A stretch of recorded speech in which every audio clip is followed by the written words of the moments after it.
So these are my 5 top tips from a property manager to you for collecting rents on time. Tip number 1, if you manage under 250 units, make the rents due on the same date every month.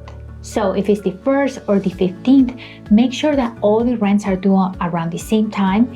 It's easier to keep track what tenants are late.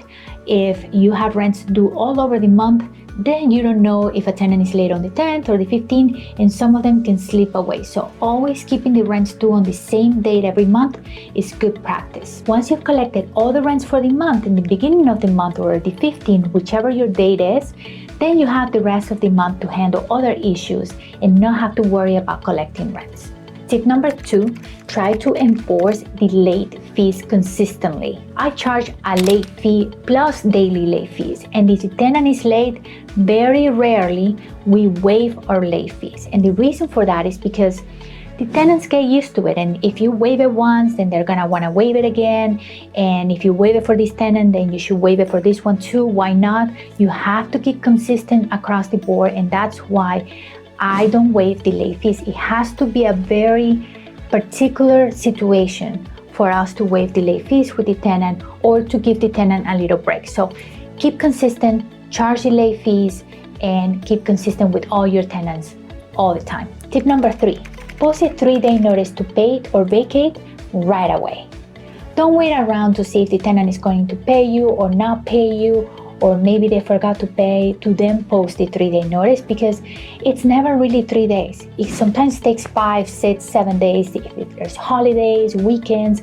So please make it a practice. Keep blank notices on your card. When you go by your properties, just write it up and post it notice, and that's it.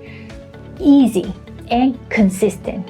If you have a Section 8 tenant and they haven't paid their portion of the rent, you can also post that tenant the 3-day notice for their portion of the rent, and also call the caseworker and let them know that the tenant is late, maybe to offer some assistance.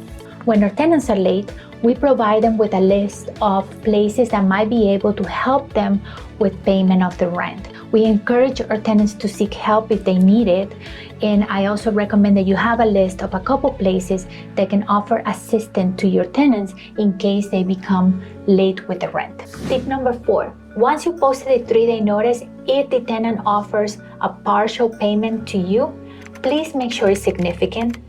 If the tenant owes you $2,000, don't take $100 or $200. I usually tell the tenants, hold on to your money, and when you collect more, come to see me before the end of the 3-day notice. If you take $100, $200, you're gonna have to repost the 3-day notice, probably waste a couple more days, and it's not really worth it if it's not a significant payment. Also, if the tenant pays you a partial payment, immediately issue them a new 3-day notice with the new amount. This way, you start the process right away again, and the tenant feels the pressure that they have to come up with the balance and that things are just not gonna cruise for the rest of the month. So please keep that in mind. And lastly, do not accept personal checks for rent payment when the tenant's already past due. Only take money orders, cashier's check, cash, or any other form of certified fund payment, so you know that the tenant is making the payment and you already got the money.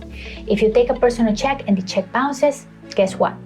You now have to reissue a 3-day notice, you have to wait more time, you wasted time, now you have more fees because you have an NSF fee and so on. So don't accept personal checks once the tenant becomes due.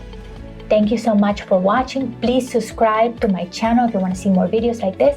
And if you like this video, give it a thumbs up. Thank you.